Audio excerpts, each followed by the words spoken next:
దేవునికి మహిమ కలుగునుగాక. బాగున్నారా? దేవుని కృప వలన, దేవుని ఆశీర్వాదం వలన, దేవాది దేవుడు మనకు అనుగ్రహించిన ఈ దినమును బట్టి దేవునికి స్తుతిస్తూ ఉన్నాను, ఘనపరుస్తూ ఉన్నాను. అలాగే ఈ దినము సజీవుల లెక్కలో ఉన్న మనకు దేవాది దేవుడు అనుగ్రహిస్తున్నటువంటి దైవవాక్యము చదువుకొని ముందుకు సాగి వెళదాం. కీర్తనల గ్రంథము 15వ అధ్యాయము 15వ కీర్తన 1వ వచనం నుండి చదువుకుందాం. యెహోవా, నీ గుడారంలో అతిథిగా ఉండదగిన వాడెవడు? నీ పరిశుద్ధ పర్వతము మీద నివసించగలవాడెవడు? యథార్థమైన ప్రవర్తన కలిగి నీతిని అనుసరించుచు హృదయపూర్వకముగా నిజము పలుకువాడే. అటివాడు నాలుగుతో కొండెములాడడు, తన చిలికానికి కీడు చేయడు, తన పొరుగువానికి నిందమోపడు. అతని దృష్టికి నీచుడు అసహ్యుడు. అతడు యెహోవా యందు భయభక్తులు కలిగి గలవారిని సన్మానించును. అతడు ప్రమాణము చేయగా నష్టము కలిగినను మాట తప్పడు. తన ద్రవ్యము వడ్డీకియ్యడు. నిరపరాధిని చెరుపుటకై అతడు లంచము పుచ్చుకొనడు. ఈ ప్రకారము చేయవాడు ఎన్నడూనూ కదల్చబడడు అని కీర్తనాకారుడు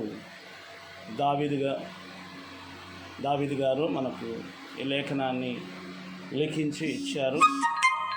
మంచిది దేవుని బిడ్డలారా, దావీదు భక్తుడి యొక్క జీవిత యాత్రలో మనం చూసినట్లయితే ఎక్కడో గొర్రెల దొడ్డిలో ఉన్నటువంటి గొర్రెలు కాచుకుంటూ, ఎండకు ఎండుతూ, వానకు తడుస్తూ, ఏ ఆధారము లేనిటువంటి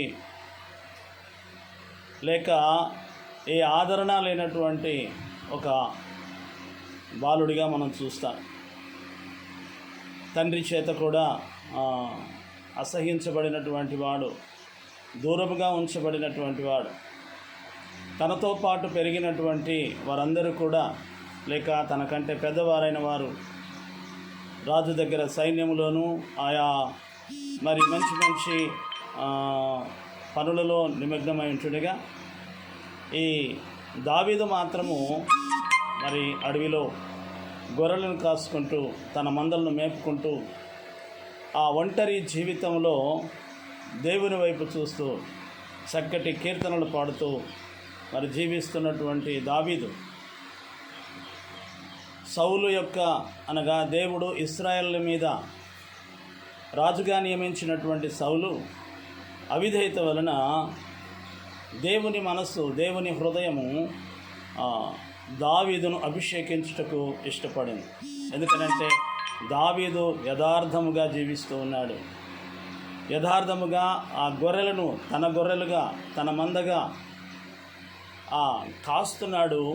వాటి ప్రాణమునకు తన ప్రాణం ఇవ్వడానికి కూడా ఇష్టపడుతూ ఉన్నాడు.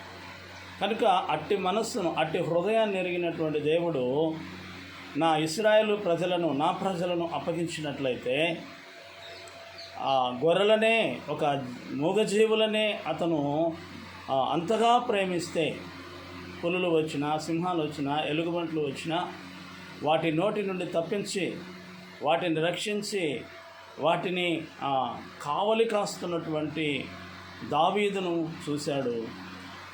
సౌలును ఆ రాజ్యములో నుండి నెట్టివేసి సమూయేలుకు చెప్తూ ఉన్నాడు, సమూయేలు ఎంతకాలము సౌలును గురించి నువ్వు చింతపడతావు, సౌలురాజు గురించి? ఇదిగో నీవు లేచి వెళ్ళి దావీదును అభిషేకించమని తెలియజేస్తాడు. అభిషేకించినది మొదలుకొని దావీదు పరిశుద్ధాత్మతో నిండుకొని దేవుని యొక్క కృపచేత దినదినము వర్ధిల్లుతూ వచ్చాడు. ఆ వర్ధిల్లుట మనం చూస్తాం. దేవుని బిడ్డలారా, ఈ వాక్యమును దేవుడు మన కొరకై మనకు ఆశీర్వాదకరంగా మలచునుగాక. వర్ధిల్లనిది మనం చూస్తాం. తను బాలుడైనప్పటికీ ఇశ్రాయేలుల మీద నేరము మోపుతూ గొల్యాతు, ఫిలిప్పియుడైనటువంటి గొల్యాతు సైన్యము సవాలు విసురుతూ ఉంటే దేవుని కృపను కోల్పోయిన సౌలు భయముతో రాజ్యంలో నిలబడ్డాడు.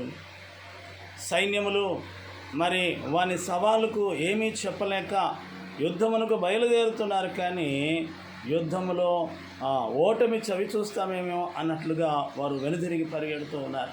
ఒక సవాలు విసురుతూ ఉన్నాడు, మీరు పిల్లలు నా ఎదుట మీరు కుక్క లాంటి వారు కనుక నేను ఒక సవాలు విసురుతున్నాను. మీ సైన్యమంతా నా ఎదుటికి రావాల్సిన పని లేదు, మీ రాజ్యంలో ఒక్కడు చాలు, నేను కూడా ఇక్కడి నుంచి ఒక్కడిని వస్తాను. నన్ను గెలిస్తే మేమంతా మీకు దాసులం అవుతాం, నేను గెలిస్తే మీ రాజ్యమంతా మాకు దాసులు కండి అని చెప్పి సవాలు విసురుతూ ఉన్నప్పుడు ఒకానొక సమయమున దావీదు ఆ ప్రాంతానికి వెళ్ళడం జరిగింది. అక్కడ సంఘటనలు చూసి పౌరుషము తెచ్చుకొని పౌరుషము గల దేవుని కుమారుడిగా, పౌరుషము గల దేవుని దాసుడిగా, ఇశ్రాయేలుల దేవుడిని నిందించుటకు వీడు ఎంతటి వాడు ఈ ఫిలిష్తీయుడు అని తనలో తాను ధైర్యం తెచ్చుకొని రాజును కలవడానికి తను ఇష్టపడ్డాడు, తనను ఎదుర్కొనడానికి ఇష్టపడి రాజు దగ్గరికి వెళ్ళి పర్మిషన్ అడిగాడు. పర్మిషన్ తీసుకొని వచ్చిన తర్వాత గొలియాతును ఎదుర్కొని వెళ్ళినప్పుడు కూడా అవమానించిన తన దగ్గర ఉన్నటువంటి ఆ యొక్క ఒడిసెల రాళ్లతో వారిని హతమార్చి వారి తలను తెగ్గొట్టి రాజుకు అప్పగించినట్టు మనం చూస్తాం. నిజమే దేవుని బిడ్డలారా, బాలుడు అని నువ్వు తలంచవద్దు. దావీదు ఆ స్థితిలో నుంచి ఏ స్థితిలోకి వెళ్ళాడనంటే లోకమును జయించటమే కాదు, లోకములో ఉన్న రాజ్యాలను జయించటమే కాదు, ఆ దేవుని యొక్క గుడారములో అతిథిగా ఉండదగేటువంటి వాడిగా ఆత్మీయ జీవితంలో ఎంతగానో ఎదిగాడు. దేవుని గుడారములో తాను నివసించుటకు. కనుక మోషే ధర్మశాస్త్రంలో మనం చూస్తాం, మోషేను ఇశ్రాయేలులకు ప్రత్యక్షమగుటకు, ఇశ్రాయేలుతో నడుచుటకు దేవాది దేవుడు తన గుడారమును వారి మధ్యన ఉంచాడు. తన గుడారమును వారి మధ్యన వచ్చి ఆ అరణ్యములో 40 సంవత్సరాలు తాను నిలిచిన చోట వారు నిలవటం, మరలా వారు కదిలే చోటకి తాను కదిలింపు, మరి ఆ గుడారంలో నుండి మహిమను ప్రభావం వారికి తెలియజేస్తూ, వారి నడతను తెలియజేస్తూ, వారికి ధర్మశాస్త్రాన్ని ఇచ్చి నడిపించినట్లు మనం చూస్తాం. మెట్టుకు దేవుని బిడ్డలారా, అట్టి గుడారములో నివసించటానికి, అనగా దేవుని మహిమలో నివసించటానికి, దేవుని కృపలో నివసించటానికి, దేవుని యొక్క ఏర్పాటు చేసినటువంటి ఆ గుడారములో నివసించటానికి ఎవడు అతిథిగా ఉండదగిన వాడెవడు? ప్రభు అయిన యేసుక్రీస్తు వారు అంటాడు కదా, ఇదిగో నేను నా తండ్రి నాయందును, నేను తండ్రి యందును నివసించినట్లుగా మీరు నాయందును కూడా. ఆ గుడారములోనికి ఎవరు నివసించగలరు? అతిథిగా ఎవరు వెళ్ళగలరు? యేసుక్రీస్తులో ఎవరు నివసించగలరు? యేసుక్రీస్తులో నివసించిన తండ్రి అయిన దేవుడు, సృష్టికర్త అయినటువంటి దేవునిలో ప్రభు ఉన్నాడు, ప్రభువులో దేవుడు ఉన్నాడు. ఆ ప్రభువు దేవుడు కలిసి ఉన్నటువంటి తండ్రి కుమారుల ఏ రీతిగా కలిసి ఉన్నారో ఆ రీతిగా ప్రభు అయినటువంటి యేసుక్రీస్తు వారు నిన్ను నన్ను ఆహ్వానిస్తూ ఉన్నారు. నువ్వు అతిథిగా రాగలగటానికి ఇష్టపడుతూ ఉన్నావా? దావీదు తన జీవితంలో అతిథిగా వెళ్ళడానికి తను ఎంచుకున్నటువంటి మార్గం భక్తి మార్గం, ఆత్మీయ జీవిత మార్గం అంటున్నాడు ఆయన. చూడండి,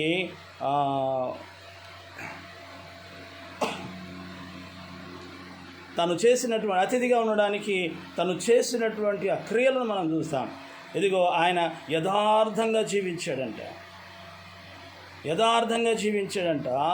హృదయపూర్వకంగా నిజము పలికాడంట, కొండెములాడలేదంట, ఎవనికి కీడు చేయలేదంట, పొరుగువానిని మోసము చేయలేదంట, అబద్ధములాడలేదంట. తాను ఎంచుకున్నటువంటి ఆత్మీయ జీవితంలో అతిథిగా ఉండదగినటువంటి వాడు ఈ లక్షణాలు కలిగి ఉంటాడు. దరిద్రులకు మరి ఆశ్రయం ఇచ్చాడని లేఖన భాగం తెలియజేస్తాం. ఎవరికైనా ఆర్థిక సహాయం చేయాలని అంటే వడ్డీకి ఇవ్వకుండా చేబదులుగా ఇచ్చినట్లు మనం చూస్తూ ఉన్నాం. ఇవన్నీ మన లక్షణాలుగా ఉన్నాయా? ఒకవేళ ఈ లక్షణాలు కలిగి ఉంటే మనము కూడా ఆయన గుడారములో అతిథిగా ఉండదగిన వారముగా ఉంటాం. యథార్థంగా జీవించటం, నిజము పలుకుతూ, నీతిని వెతుకుతూ, రాజ్యమును వెతుకుతూ మనం వెళ్ళగలిగితే, ఎవరి మీద కొండెములు చెప్పకుండా, ఎవరి మీద అబద్ధములు ఆడకుండా, పొరుగు వానిది మరి ఆశించకుండా. ఆయన అంటున్నాడు మరొక ప్రవర్తన, పరిశుద్ధ పర్వతం మీద నివసించదగిన వాడెవడు? యెరూషలేములో నివసింపదగిన వాడెవడు? ఆ పరమర యెరూషలేములో నివసింపదగటానికి మనకున్నటువంటి అర్హతలు ఇవిగా ఉన్నాయా? ఒకవేళ లేకపోతే ఈ ఉదయకాల సమయంలో దేవుని బిడ్డలారా, ఈ దినమందైనా మనం ఒక తీర్మానం చేసుకున్నాం. దావీదు ఒక తీర్మానం చేసుకున్నాడు. ఇక నుండి నేను అబద్ధం ఆడను, ఇక నుండి నేను యథార్థంగా జీవిస్తాను, ఇక నుండి నేను నాలుగుతో కొండమెలాడను, ఇక నుండి నేను ఎవనికి కీడు చేయను, అలాగే దేవుని దృష్టికి నేను ఇష్టడుగా ఉండడానికి ఇష్టపడతాను అని అంటాడు.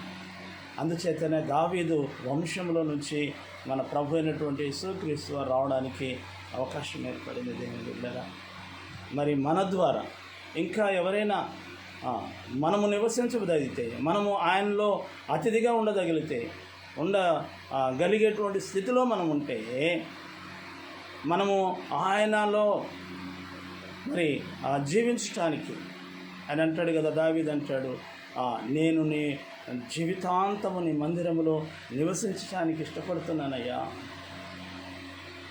మరి ఆయన మందిరంలో అనగా క్రీస్తులో నివసించడానికి, క్రీస్తులో నిలిచి ఆయనను వెంబడించడానికి, క్రీస్తు శ్రమలను అనుభవించడానికి నువ్వు సిద్ధపడుతూ ఉన్నావా?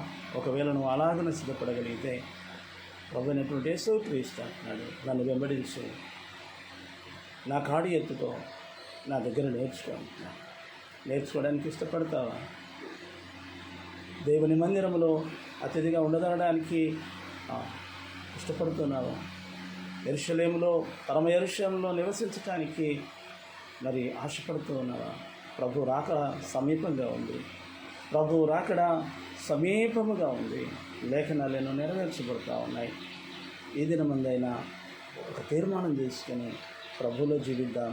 అతి కృప మనకు తోడైంది నడిపించి, దేవుని గుడారమైనటువంటి ఆయన శరీరంలో, ఆయనలో నివసించడానికి, అలాగే ఆయన నివసిస్తున్నటువంటి, ఆయన ప్రేమిస్తున్నటువంటి పరమ యెరూషలేములో నిన్ను చూడాలని ఆశపడతా ఉన్నాడు. నీతో ఆయన ఉండాలని ఆశపడతా ఉన్నాడు. ఆశ కలిగి జీవిద్దామా? అతి కృప మనకు తోడైంది నడిపించుగాక. ఆమేన్.